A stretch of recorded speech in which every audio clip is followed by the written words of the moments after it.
வாழ்றதுக்கு கொஞ்சம் முன்னெச்சரிக்கையா இருக்கணும்ங்க. மெச்சி கொஞ்சம் இங்க வா.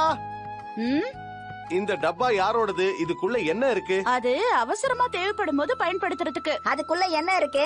ஏதாவது இயற்கை சீற்றம் வரும்போது நமக்கு சாப்பாடு கிடைக்காம போறதுக்கு வாய்ப்பு இருக்கு. இதுல டார்ச், சமையல் பொருட்கள்லாம் இருக்கு. முக்கியமான டப்பாவா இருந்தா எதுக்கு இப்படி வச்சிருக்க? பத்திரமா வைக்கலாம்ல. டார்ச் லைட் இருக்கு, மொபைல் ரேடியோ இருக்கு, குடிக்க தண்ணி இருக்கு. அடடா, இதுக்குள்ள எக்ஸ்பயர் ஆன பொருட்களும் நிறைய வச்சிருக்கியே. ஆமா ஹாரி, அது முன்னாடியே தயாரிச்ச டப்பா, அதனால எக்ஸ்பைரி ஆகிருக்கும். மாத்தி வைக்க கூடாது. அப்பா, இந்த டார்ச் லைட் வேலை செய்ய மாட்டேங்குது. ஆனா அதுக்குள்ள தானே பேட்டரி போட்டு வச்சிருந்தேன். பேட்டரிய உள்ளே வச்சதாலதான் லீக் ஆயிருக்கு. இனிமே இதை யூஸ் பண்ணவே முடியாது. ஓ, அப்பா அப்படின்னா பேட்டரி கூட எக்ஸ்பைரி ஆகுமா? என்ன மிச்சி இது? உள்ள கேண்டில் வச்சிருக்கேன், ஆனா அதை பத்த வைக்க ஒரு மேட்ச் பாக்ஸ் கூட இல்ல. இப்ப இதை எப்படி பத்த வைக்கிறது சொல்லு. கேக்குறாருல. 2 கல்ல ஒன்னா உரசி பத்த வைக்கலாமே. மிச்சி விளையாடாத. சரி சரி, சிலது தானே நான் மறந்தேன். அதுக்காக கேள்வி மேல கேள்வி கேட்கணுமா? தேவையானதை வாங்கி வச்சா போச்சு. சரி, இதுல இருக்கிற சாப்பாட முதல்ல சாப்பிட்டுருவோம். இல்ல, நாம பயிற்சி எடுப்போம். என்னது பயிற்சியா? ஒரு அவசர நிலையை உருவாக்கி அப்ப நாம எப்படி செயல்படுறோங்கிறத பாப்போம். ஒண்ணும் புரியலையே. கொஞ்சம் புரியுற மாதிரி சொன்னா நல்லா இருக்கும். எல்லாத்தையும் உனக்கு புரிய வைக்கிறதுக்கு என்கிட்ட நேரம் இல்ல. நல்ல ஐடியா ஹாரி. நம்ம முன்னாடியே பயிற்சி எடுத்துக்கிட்டோம்னா அந்த மாதிரி ஏதாவது வரும்போது ரொம்ப யூஸ்ஃபுல்லா இருக்கும். ஏன்னா எப்ப வேணாலும் எது வேணாலும் நடக்கலாம். ஆமா, சரியா சொன்ன. நொஹாரா குடும்பத்தை சேர்ந்தவங்க எல்லாரும் ஒரே இடத்துல வந்து நில்லுங்க, சீக்கிரம். நான் வந்துட்டேன். இப்போ அவசர நிலையில என்ன பயிற்சி எடுக்கணும்னு நாம பார்க்க போறோம்.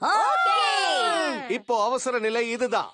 கரண்ட் கட் ஆயிடுச்சு, சமைக்க கேஸ் இல்ல, வீட்ல தண்ணியும் வரல.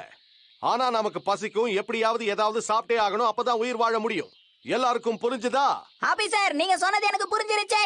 ஷின்சான், எப்பவும் இந்த குடும்பத்துக்கு நான் தான் தலைவன். Super Harry. என்னப்பா, கேம்ப் போட போறீங்களா? என்ன ஹாரி, நீங்களே சமைக்க போறீங்களா? அவசர நிலை வரும்போது இந்த மாதிரி கேம்ப் எல்லாம் போடக்கூடாதுன்னு யாராவது சொல்லி இருக்காங்களா? என்ன சொல்றீங்க? சில நேரத்துல அப்பா கூட புத்திசாலித்தனமா யோசிக்கிறாருல. ஷின்சான், உங்க அப்பா கூட கொஞ்சம் அறிவா நடந்துக்கிறாரு. என்ன பண்ணாலும் என்ன குறை சொல்லிக்கிட்டே இருங்க. இந்த விளக்கு இருட்டுல இருந்து எப்படி காப்பாத்துதோ, இந்த குடும்பத்தை அதே மாதிரி பிரச்சனையில இருந்து நான் காப்பாத்துவேன். ஆஹா, இதோட மேண்டல் உடைஞ்சு போயிருக்கே. சரி, இதுல இன்னொன்னு இருக்கான்னு பாப்போம். ஆஹா, ஒண்ணுதான் இருக்கும். என்ன இது? கெரோசினும் காலி ஆயிடுச்சு. இப்ப ஸ்டவ் எப்படி யூஸ் பண்றது? அப்பா பழையபடி மாறிட்டாருன்னு நினைக்கிறேன். அதேதான். இங்க பாருங்க, இந்த மாதிரி அவசர நிலையில நீங்க இப்படி சாதாரணமா இருக்க கூடாது. சாப்பிட சாப்பாடு இல்லனாலும் தண்ணி குடிச்சு உயிர் வாழ நாம பழகிக்கணும். அதனால மினரல் வாட்டர் ரொம்ப முக்கியமானது. இத யாரும் வேஸ்ட் பண்ண கூடாது. சரி விடுங்க, நான் வேணா ஃப்ரிட்ஜ்ல இருக்கிற ஜூஸை கொண்டு வந்து குடிச்சிக்கிறேன்ப்பா. ஃப்ரிட்ஜை திறக்க உனக்கு அனுமதி கிடையாது. கரண்ட் இல்லங்கிறதுனால ஃப்ரிட்ஜை அடிக்கடி திறக்க கூடாது. அப்படி திறந்து மூடணும்னா அது சூடாயிடும். அப்பா, அப்படின்னா நான் என்னோட பென்குயின் விளையாட்டை விளையாட முடியாதா? அப்படி விளையாட கூடாதுன்னு எத்தனை தடவை சொல்லியிருக்கேன். ஆஹா, முக்கியமான வேலையை மறந்துட்டேனே. எங்கேயும் போக கூடாது. வீட்டுக்குள்ளதான் தேவையானது எதுவும் இல்லையே. என்ன சொல்றீங்க? அதான் எல்லாம் இருக்கே. மறந்துட்டியா மிட்சி? வீட்ல தண்ணி வராது. அப்ப அடுத்து என்னதான் பண்றது? நீயும் வந்தினா நாம 2 பேரும் சேர்ந்து ஒன்னா தோண்டி வைக்கலாம். முடியாது. பயிற்சின்னு சொல்லி தானே எங்களை கூப்பிட்டீங்க. ஆனா இப்ப என்னடானா ஓவரா ஆக்ட் பண்றீங்க. எனக்கு நிறைய வேலை இருக்கு, நான் போறேன். சரி சரி போ. உனக்கு மட்டும் ஸ்பெஷல் பர்மிஷன் கொடுக்கறேன். உங்க பர்மிஷனை யாரு கேட்டா? என்னப்பா இது? அம்மா உள்ள போயிட்டாங்க. நான் சொன்ன பேச்ச அவ எப்ப கேட்டிருக்கா?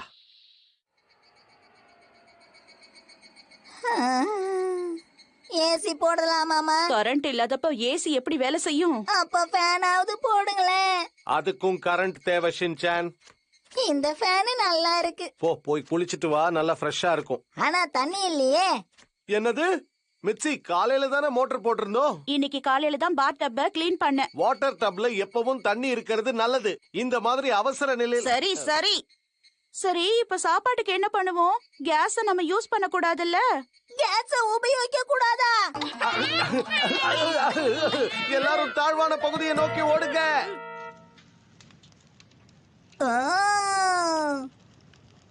ஷின்சான், இன்னும் கொஞ்சம் பேப்பர் கொண்டு வா. ஓகே. நியூஸ் பேப்பரை வச்சு கூட சமைக்க முடியுமா என்ன? நாம நினைச்சா எதை வேணாலும் சாதிக்க முடியும் மிட்சி. ஆனா அப்பா உங்களுக்குள்ள இவ்வளவு திறமை இருக்கும்னு எதிர்பார்க்கல. பரவாயில்ல, இப்பவாவது தெரிஞ்சுக்கங்க. இந்த மாதிரி சூழ்நிலையை எப்படி சமாளிக்கிறதுன்னு கத்துக்கணும். அதெல்லாம் சரிதான். ஆனா நீங்க சமைக்கிறத சாப்பிட முடியுமா? ஹீமாவாரிக்கு வேற பசி வந்துருச்சு. சாப்பிட்டுட்டு என்ன சொல்றான்னு பாப்போம். அதையும் தான் பாப்போமே. போர் அடிக்குதே, டிவி இருந்தா நல்லா இருக்கும். அரிசிய வேக வைக்கிறதுக்கு இவ்ளோ நேரம் ஆகுதே. ஆனா ஏதாவது ஆபத்துன்னு வந்தா இப்படி எல்லாம் உட்கார முடியும்னு நினைக்கிறேன். நமக்குன்னு ஒரு சொந்த வீடு கூட இல்லாம போக வாய்ப்பு இருக்கு.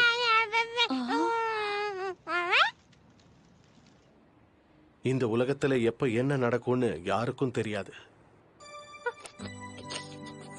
இருட்டுல சாப்பிடறதுனால என்ன சாப்பிடுறோனே தெரியல.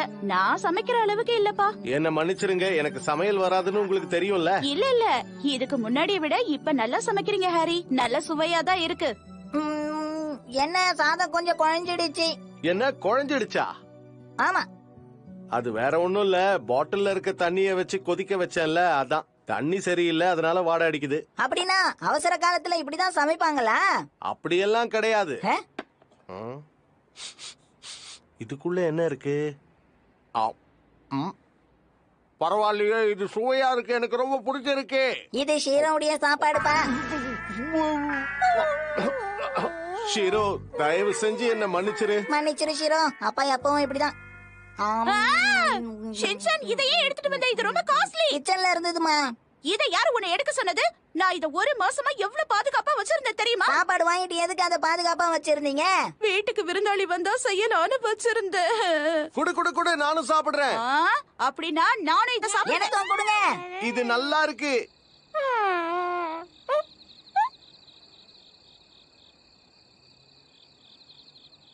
கோடை காலம் முடிவுக்கு வந்துருச்சுன்னு நினைக்கிறேன். பிரமாதம். இதோட நம்ம பயிற்சியும் முடிவுக்கு வந்துருச்சு. முதல்ல ஏசிய போடுங்கப்பா. நான் குளிக்க போறேன். நான் ஃப்ரிட்ஜ் திறந்து பார்க்கலாமா? முதல்ல அந்த ஜூஸ் என்கிட்ட கொடு. இப்பதான் ஃப்ரெஷ்ஷா இருக்கு. நாம எல்லாரும் இப்படி ஒன்னா இருக்கிறது எவ்வளவு சந்தோஷமா இருக்கு தெரியுமா? உனக்கும் சந்தோஷம் தானே ஹிமாவாரி?